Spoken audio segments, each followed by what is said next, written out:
everyone, Linda here. I'm working on my artist trading cards for Steffi's challenge over at Your Paper Pantry, and we are to make 5 and send in 4. What I used are some old, very old vintage postcards that I found at my mother-in-law's, and I cut them to 2.5 by 3.5, which is the size a artist trading card is. And there's so much wonderful artwork on these. I didn't want to do too much to them. So this is, and plus I had this huge bag of stamps I found there, and these are all like from the early 1900s, I think, and from Berlin, and so are the postcards. Are all from like Germany. Now this says Paris, but I'm not sure.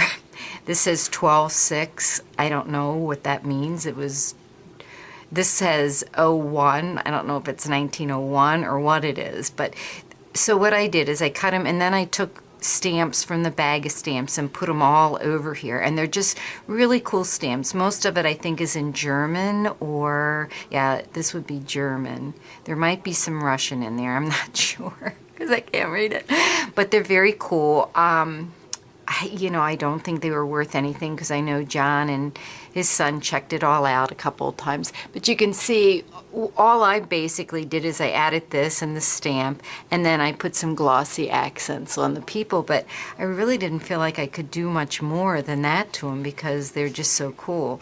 So then this one again, I put the glossy accents on the building and a couple of the people, the horse. Added, this is some really vintage rickrack. I mean, it just actually fell apart as I was using it. Another stamp, and then I put stamps all over here. Again, here's the 01. I'm thinking 1901. I'm just not sure what that means. So whoever gets it, I hope you enjoy these and the artwork and the stamps. It's pretty cool. So those are 2. Then I did these 2. I think this went together like that. Yeah. And so this one, I didn't put a stamp on the front because like this has got the boats, and this is from Berlin, it says, and there's a ship. I just didn't want to cover it up, but I did where the foam of the sea is. I did put some what is this stuff? Liquid applique on there. And I did put glossy accents on the people. Then on the back, I covered up what I wanted to. I mean, what I could. This is a stamp I cut in half and put some pieces there. I thought that was a really cool stamp, and that's a really cool one of a man. Because this had this name here and some really cool writing, I thought I should leave that on there. Then this one, the same thing. I put stamps around, but then I thought, the recipient might want to fool around with trying to read that. And again, the people are glossy accented.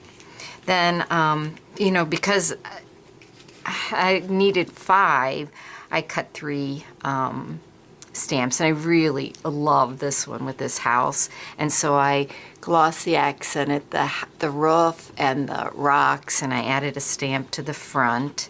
And then this is the back with all the stamps on it. Again, I cut one in half and put it there to fill in that spot. Then this one, I added a little bit of rickrack. I glossy accented the rocks, and I put a stamp on the front, left a little bit of the handwriting there, and then covered the back and left that mark that was on the postcard, so you knew it was a postcard. So those are my artist trading cards, and the theme was postal, so I used postcards and vintage postal stamps, and I hope the recipients like them. Thanks for watching, everybody. Head on over to Your Paper Pantry. A lot of fun things going on there.